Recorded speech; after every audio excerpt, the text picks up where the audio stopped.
Yıllardır yüz binlerce Uygur Türk'ünün Çin'in bölgede kurduğu fabrikalarda zorla çalıştırıldığı iddia edilmiş, Doğu Türkistan'daki Çinli işletmeler zorla çalıştırma yoluyla üretim yapıldığına dair uluslararası tepkilerin hedefi olmuştu. Çin kaynaklı sosyal medya sitelerinde paylaşılan video görüntüleri Doğu Türkistan'daki Uygur Türklerinin zorla çalıştırılmaya devam ettiğini ortaya çıkarıyor. Açık kaynaklardan elde edilen görüntülerde Doğu Türkistan'ın belirli bir bölgesindeki zorunlu çalıştırma tesisinin büyük bir kompleksinde zorla çalıştırılan yüzlerce kadının sıraya dizilerek Çin Komünist Parti Milli Marşı ve Çince siyasi şarkılar söylemeye zorlandığı, zorlayıcı yöntemlerle kontrol altına alınmaya çalışıldığı görülüyor.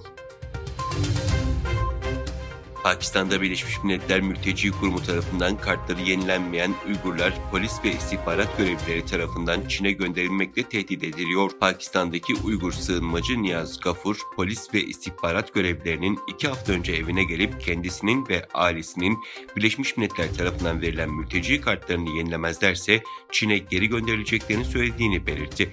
Pakistan yetkililer ayrıca ülkede kalmalarına izin veren yasal belgeleri olmadığını söyleyerek ailenin 8 üyesini de tutuklamakla tehdit etti.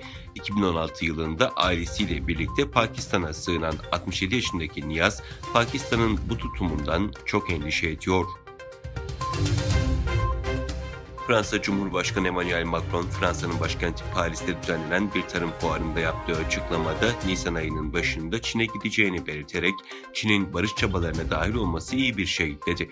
Çin'i Rusya'ya silah tedarik etmemeye çağıran Macron, Çin Rusya'nın kimyasal ve nükleer silah kullanmasını önlemek ve müzakerelerden önce bu saldırganlığı durdurmak için Rusya'ya baskı uygulamalı dedi. Avrupa Birliği Komisyonu çalışanlarına özel ve kurumsal telefonlarından TikTok uygulamasını kaldırmaları talimatı verdi. Politico internet sitesinde yer alan habere göre birliğin yürütme organı olarak faaliyet gösteren AB Komisyonu çalışanlarına sosyal medya uygulaması TikTok kullanımını güvenlik endişeleri nedeniyle yasakladı. Çinli teknoloji firmasına ait olan TikTok bazı ülkelerde ulusal güvenlik endişesine yol açıyor. ABD'de de resmi hizmet için kullanılan cihazlarda TikTok kullanımı yasaklanmıştı.